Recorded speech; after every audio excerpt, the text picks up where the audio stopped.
Hey everybody.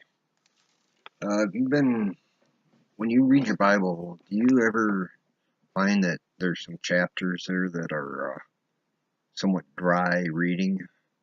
Most of them, what I found are, I know I have, and most of them are like genealogies, he begot him, and the list goes on and on and on. And today we're going to take a look at the book of Numbers, chapter 2. Now this is one of those chapters too that are a little bit dry reading, but I want to challenge you today to break out your shovel and dig a little deeper in some of these chapters. And that's what we're going to do today in Numbers 2. The theme in Numbers 2 is the placement of each of the tribes and their march order. And it reads somewhat like a list, but I want to dig deeper into this and make it a little more interesting.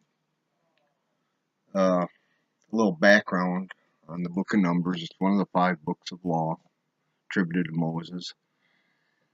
We can relatively date the books, plural, written between about 1460-65 BC to about 1406 BC, in that area. The setting is they've crossed the Red Sea and they're in the wilderness. They haven't reached the Promised Land yet, and Moses had wrote all this inspired by God. So I look forward to you guys looking forward to this study here, and I think you're going to see some amazing things coming out of this. So shall we begin?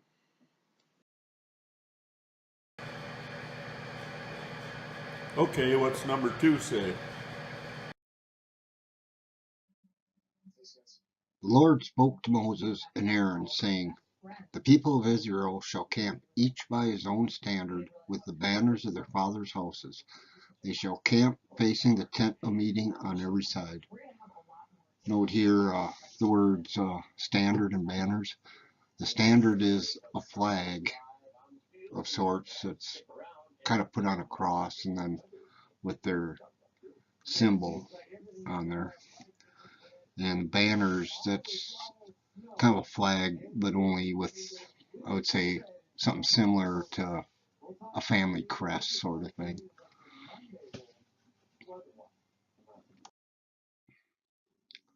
Those to camp on the east side toward the sunrise shall be of the standard of the camp of Judah by their companies, the chief of the people of Judah being Nahshon, the son of Amminadab, and his company is listed to be in 74,600. Those to camp next to him shall be the tribe of Issachar, the chief of the people of Issachar being Nathaniel, the son of Zur. His company is listed being 54,400. Then the tribe of Zebulun, the chief of the people of Zebulun being Eliab, the son of Helon. His company is listed as being 57,400. Now each one of these tribes, that's how many people are in the tribe. And take note that when they take the census, that in here and coming up and what between Judah and Issachar, the number here 57,400, that is just males of the age of 20 and older. And that's how they took their census. And that kind of plays a key role in the actual between that and the actual numbers. Numbers 2:9. All those listed of the camp of Judah by their companies were 186,400. They shall set out first on the march. So when the Israelites are on the move, Judah will be the head. And like I want to point out again, that 186,400, that's all three tribes combined. Uh, Judah, Issachar, and Zebulun. And that is only males 20 years and older.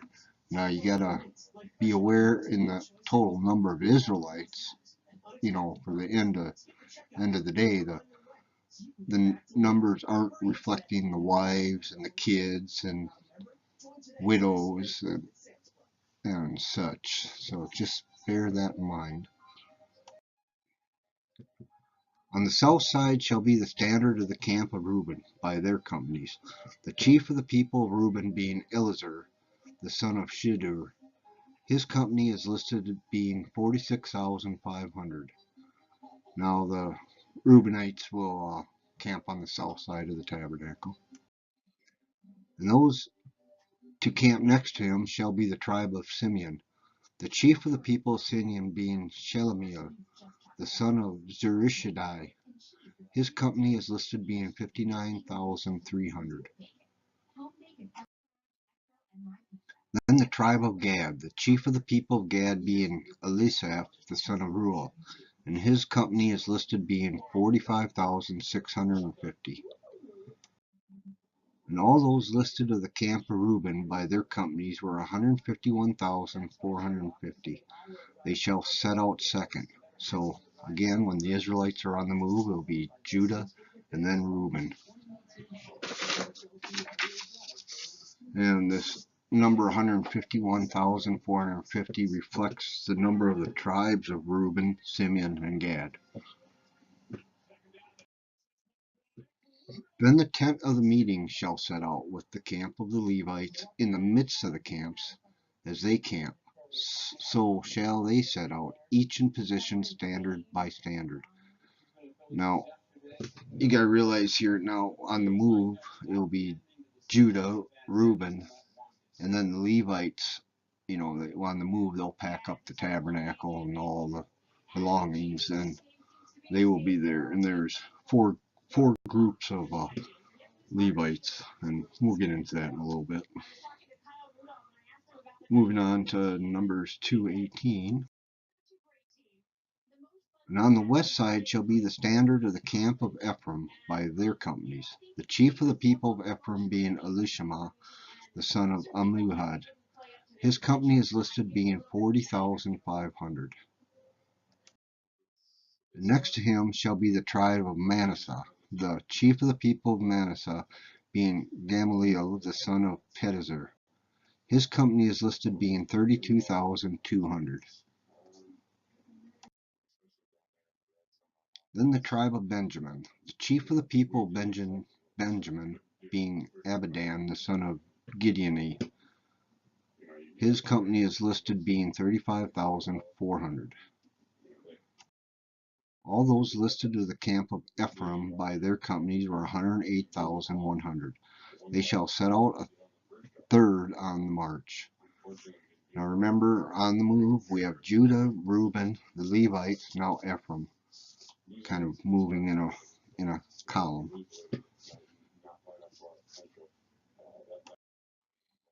On the north side shall be the standard of the camp of Dan by their companies. The chief of the people of Dan being Ezer, the son of Ammishaddai. His company is listed being 62,700. So just in the tribe of Dan, there's 62,700. And those camped next to him shall be the tribe of Asher, the chief of the people of Asher being Pagiel, the son of Okran. His company is listed being 41,500. Then the tribe of Naphtali, the chief of the people of Naphtali being Ahira, the son of Anan. His company is listed being 53,400. All those listed to the camp of Dan were 157,600. They shall set out last, standard by standard. So we have the tribe of Dan, Asher, and Naphtali moving together as one unit under the banner of Dan. or under the standard. And each tribe will have their own standard, but there's the four main standards: the Judah standard, the Reuben standard, the Ephraim standard, and Dan standard. And in the middle of that, we have all the Levites. These are the people of Israel as listed by their fathers' houses. All those listed in the camps by their companies were 603,550. Now, again, I want to state that 603,000 are only the males 20 years and older. You can do the math, figure it's kind of subjective, on the total number of Israelites. It wasn't just 603. They estimate probably up to 2 million or so were on the march, when you include wives and children. But the Levites were not listed among the people of Israel, as the Lord commanded Moses. And again, that 603,000 we had just seen previously, that's not including the Levites and their families. Thus did the people of Israel according to all that their Lord commanded Moses. So they camped by their standards, and so they set out each one in his clan according to his father's house. This kind of reminds me of like a military march. You have the whole army moving as one, but you have particular units moving within that, and then within like the banner or the standard of say Judah, you have Issachar and Zebulun, within that unit, and then those units break down in particular to the head of the household, the patriarch of the family, however you want to term it, and they'll fly their own ensigns, because each family has their own, say, family crest thing again, in a flag form.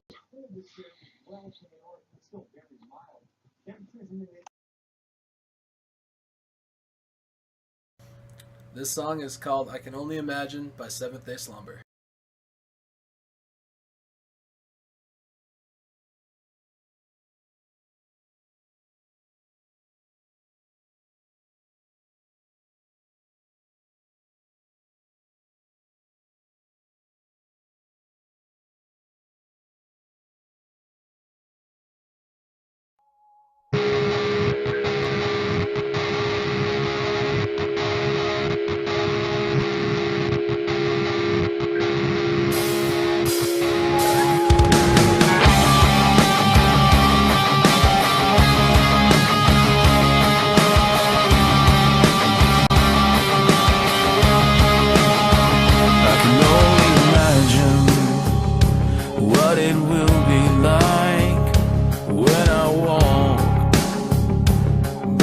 I can only imagine what my eyes will see when your face is before me.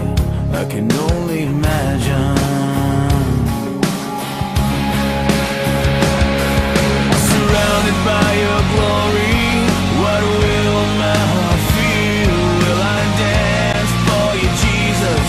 Or at all you be still? Will I stand in your presence? Or to my knees will I fall? Will I sing hallelujah? Will I be able to speak at all? I can only imagine.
worship you.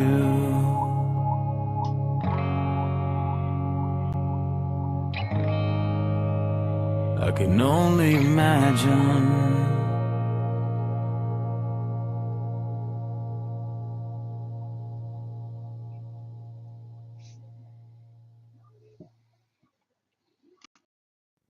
Okay, now that was the reading of Numbers 2 with a little bit of explanation in it.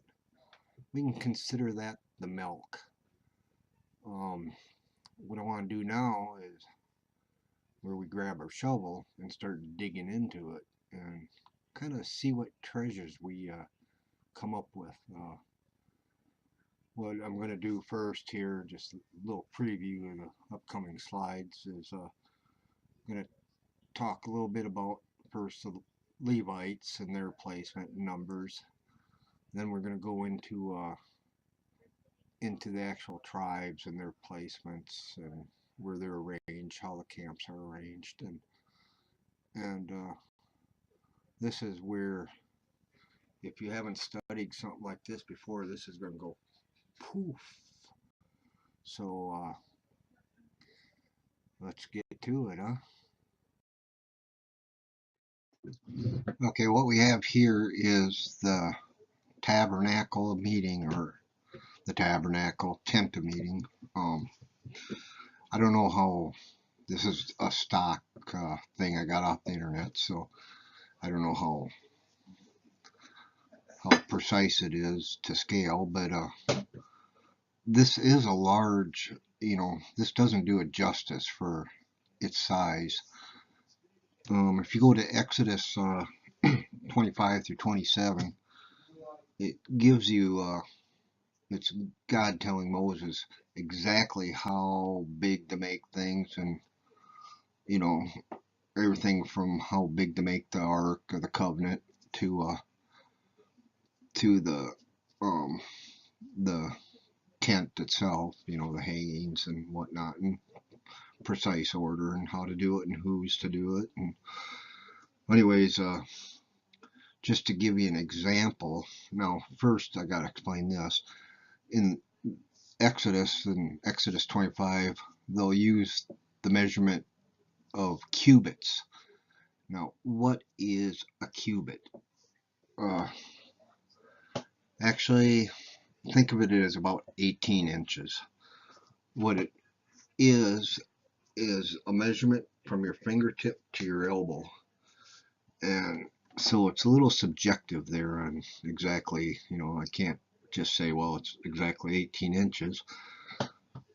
My logic is telling me everybody has a different size arm and whatnot.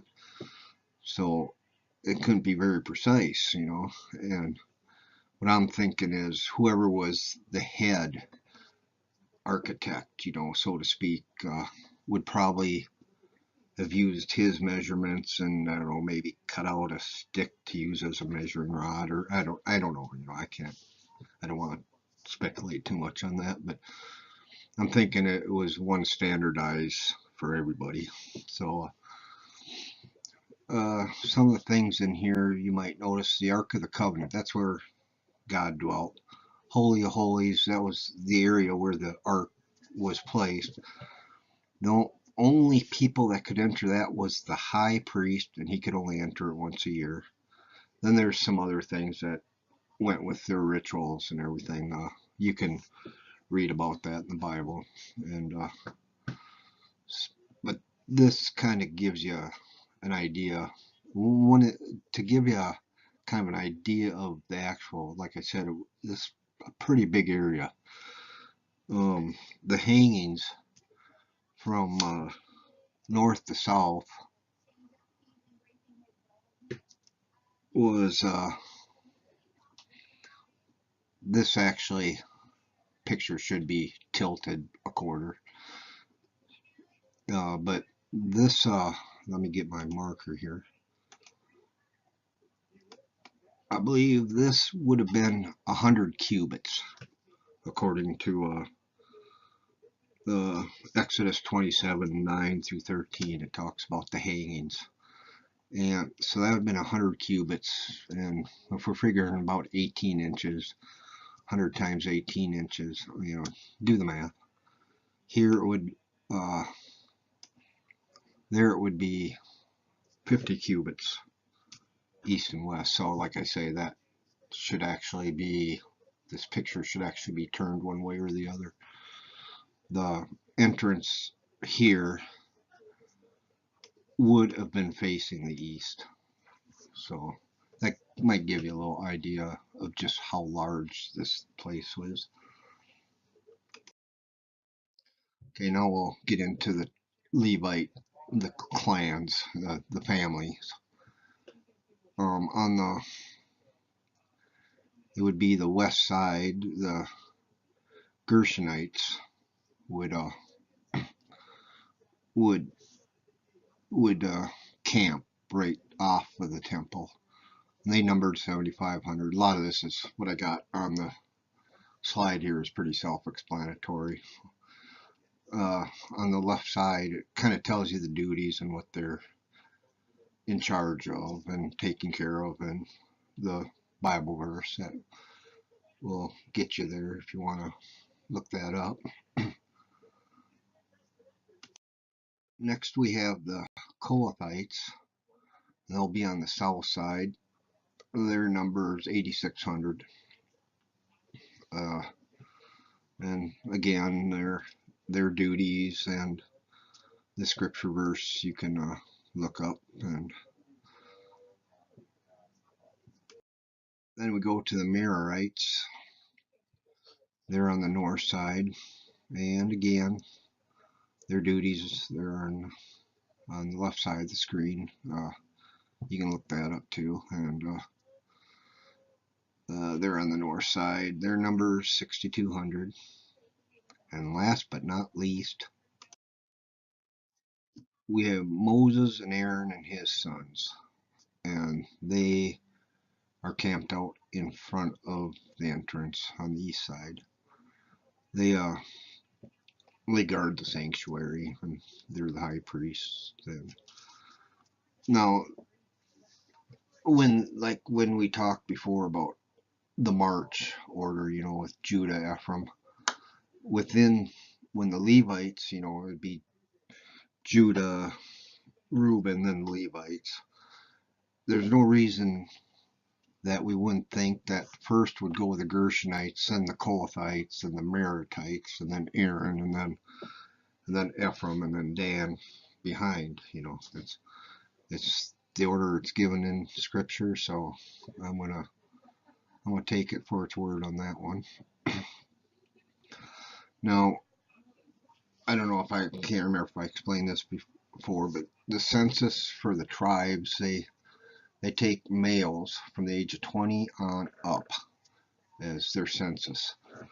With the Levites, it's a bit different. They take all males 1 month old and up and count that in their count.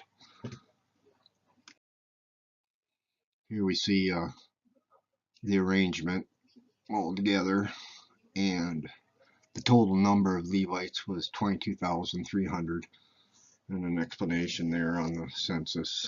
All male sons of the clans at the age of 1 month or older are considered part of that census. Now we'll get a little bit into the tribes. Okay, this is Judah. Now each one of these stars here represents 1,000 people. It's just a way of determining to graph it out, give you a visualization. They camp on the east side. They would be, it'd be the tabernacle, and then Moses, and then the tribes of Judah along with Issachar and Zebulun. Now, something that's going to play into here in a little bit are these banners. The banner of Judah is a lion. Now, probably you all knew that, but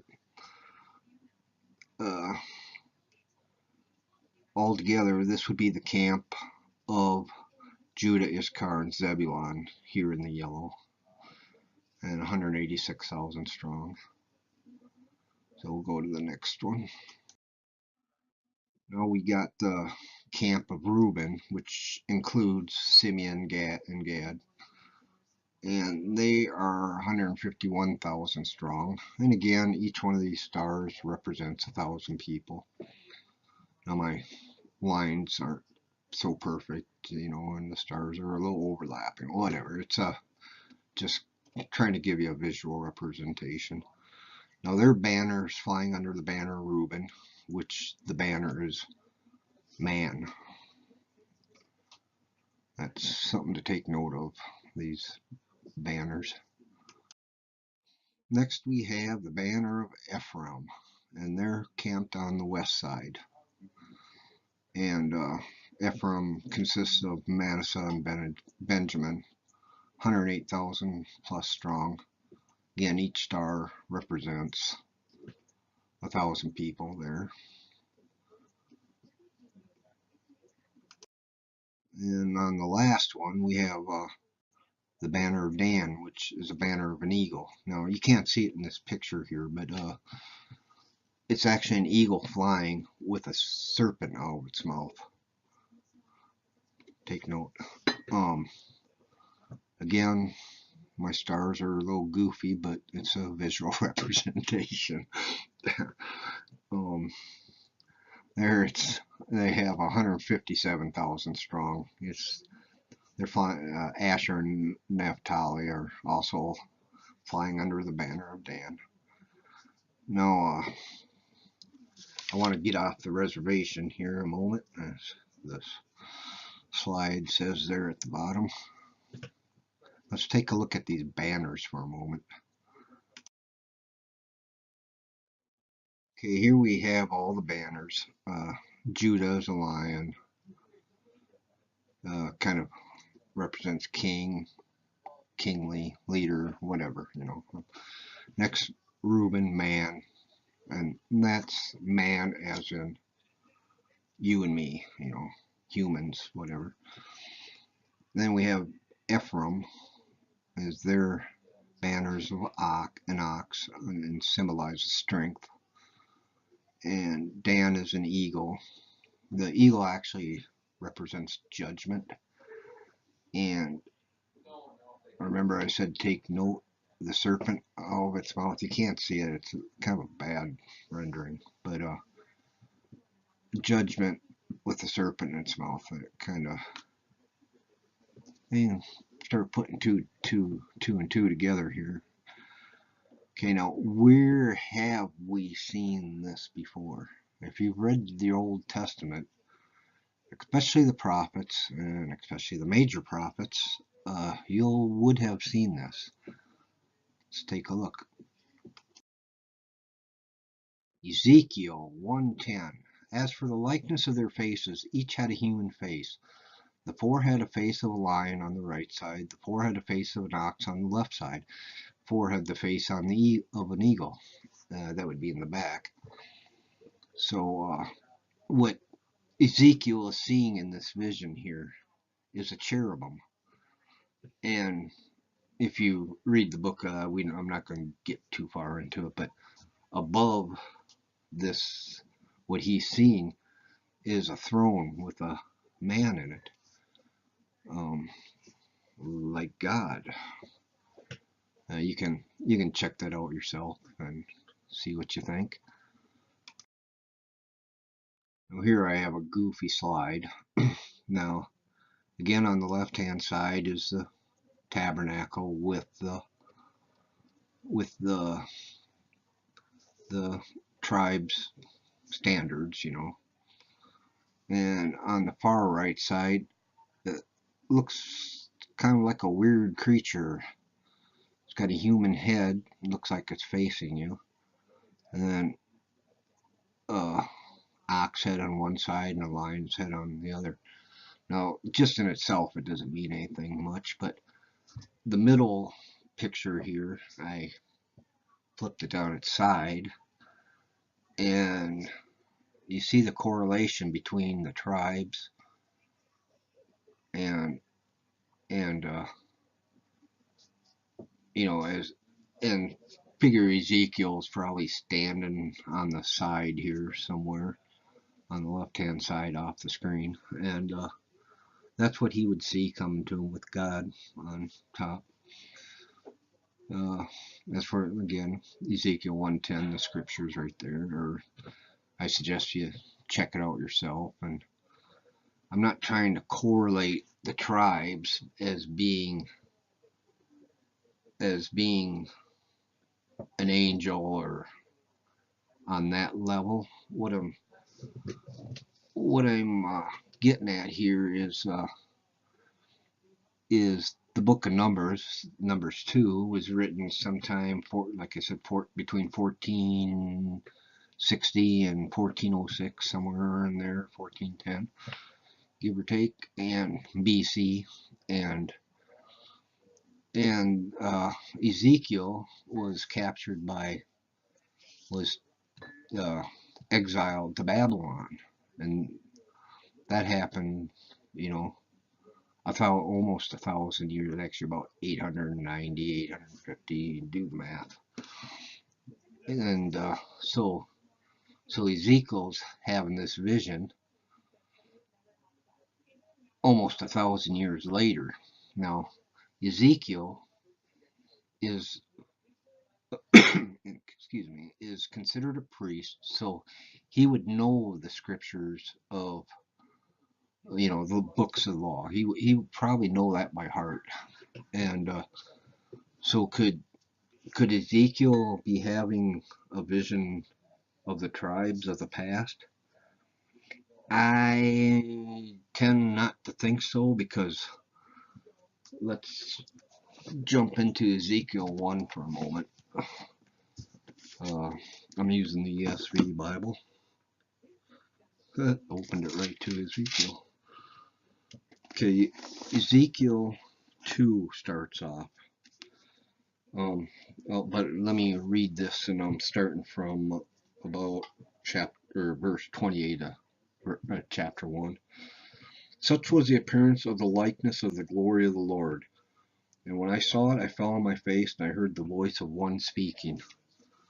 And he said to me, Son of man, chapter 2, said to me, Son of man, stand on your feet, I will speak with you. And as he spoke to me, the Spirit entered into me and set me on my feet, and I heard him speaking to me. Just a little side note here, when this is God talking to Ezekiel now. He says, Son of man. Now, that's not saying, God, I'm God and I know you're Ezekiel. What God's saying is, I'm God and you are man, you're frail, and you really don't know a lot. So when I speak to you, I want you to listen, and I want you to pay attention. It's kind of a, it's not in a negative form, but it's like whoa, I could add a V8 sort of thing, And that was just a little side note.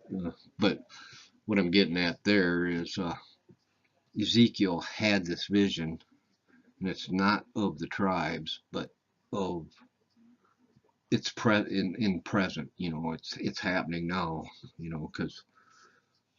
Because the Spirit entered him and set me on my feet. So that happened as God was speaking to him. So it wasn't something he just, from his training and teaching and stuff, that something just came up from the past. Now that's enough of that. Okay, getting way off track here. Go to the next slide.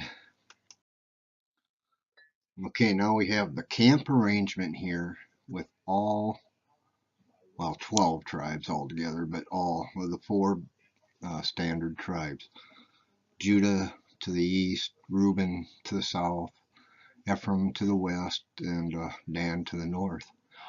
Now you note something kind of, I don't know, maybe this is just me, but I'm seeing something here. What I'm actually seeing is a cross.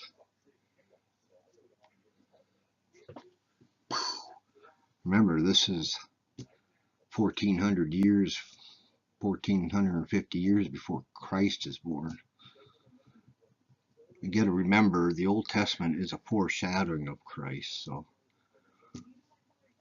let's just get a little off the reservation on this one too. Okay, now if you go to Numbers 22 through 24, actually all 22, 23, and 24 chapters, it's a story of Balaam and the donkey, and the talking donkey story. Now I'm going to go to there just for reference.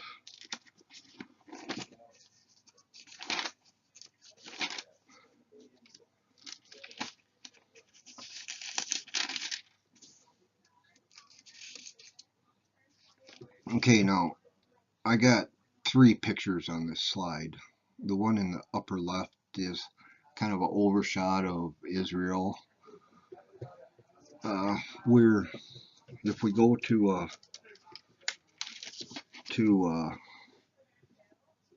let me see, I lost it here.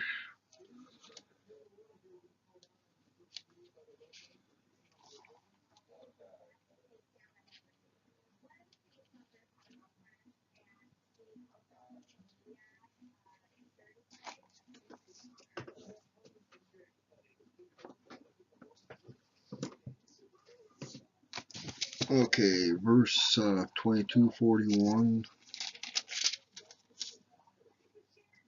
So it was the next day, and Balak took Balaam and brought him up to the high places of Baal, and from there he might observe the extent of the people.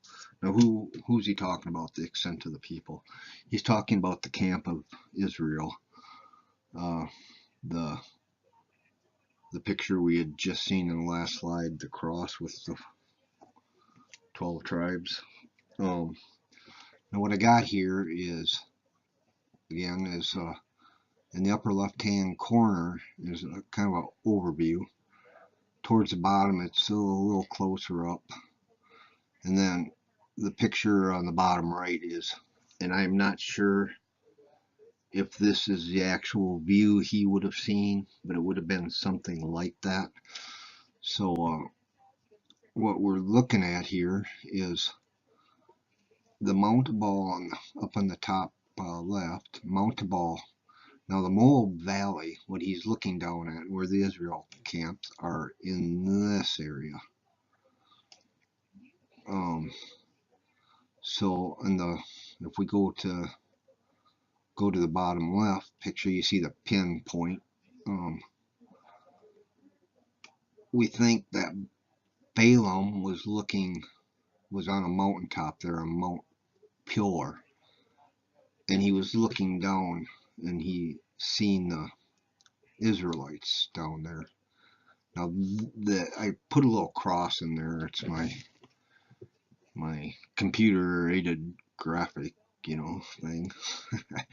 And that's kind of what he would have seen. And here on the bottom right, I guess my picture right there is kind of covering up, but there's a little cross there.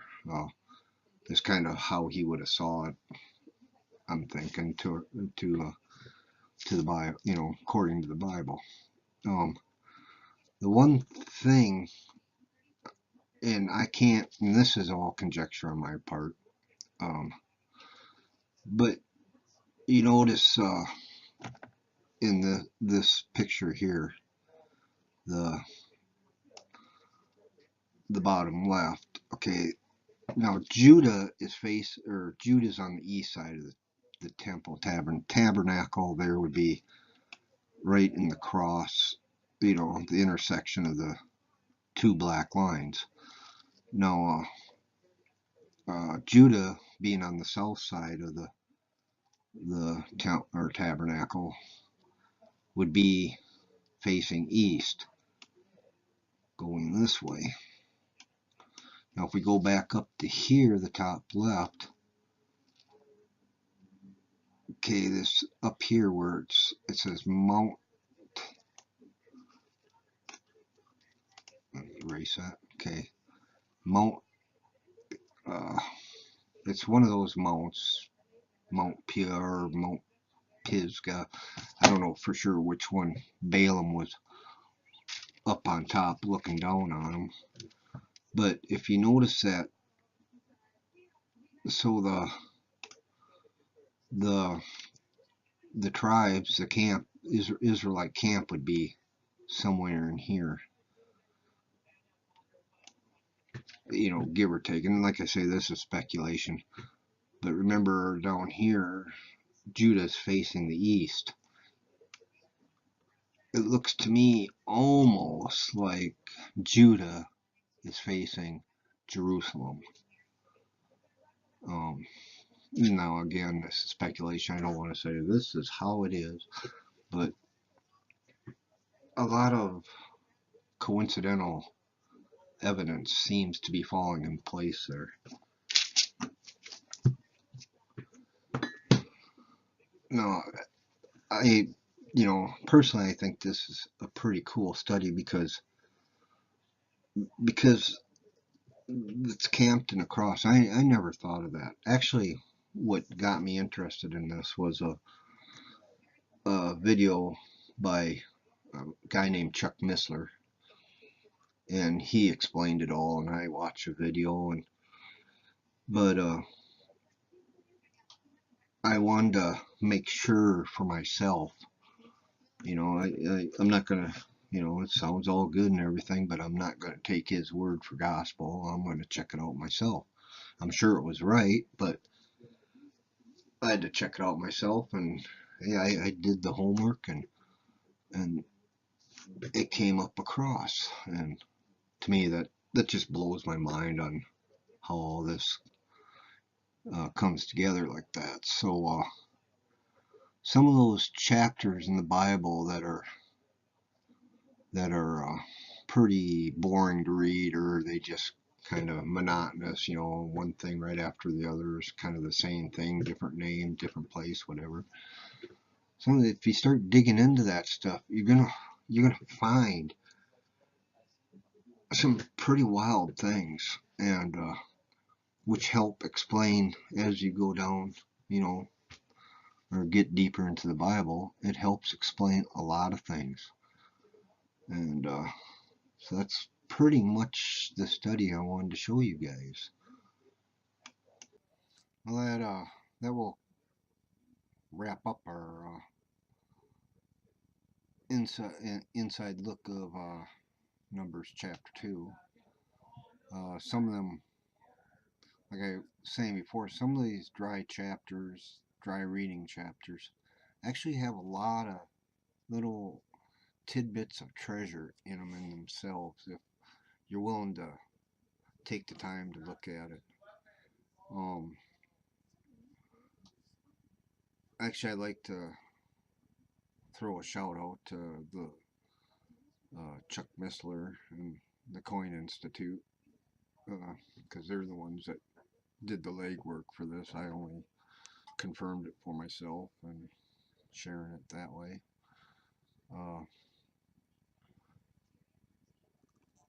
But like I say, I watch a lot of those Chuck Missler videos, and he seems to know what he's talking about. But and I can't speak for him or the Institute or whatever. All I can do is speak for myself. There's nothing wrong when somebody, whether it's the preacher you're preaching, if you're listening to me, if you're listening to him, listen to some preacher in a church, there is absolutely nothing wrong with looking it up for yourself, checking it out. In fact, in the Bible, it is encouraged. And Timothy, study to show yourself approved workman to the Lord. That's what he's talking about. If you do any kind of church history class or something, the Bereans, Paul talks about them. They're ones that they'd listen to Paul preach, and they would go off by themselves and do an in-depth study just to see, hey, is this true? Is this true? And I encourage you to do that with anything you hear, and I encourage you to study the Bible on your own. And some of it you may not understand, some of it may be murky, some of it may just jump right out at you, but that's the process of it.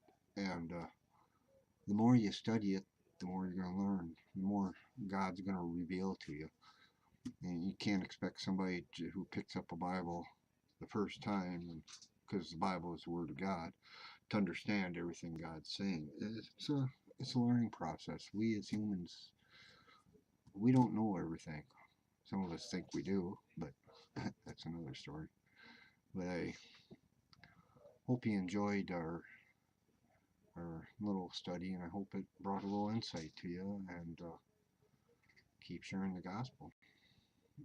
I'm going to close this whole PowerPoint thing out with a song again. So peace out and God bless.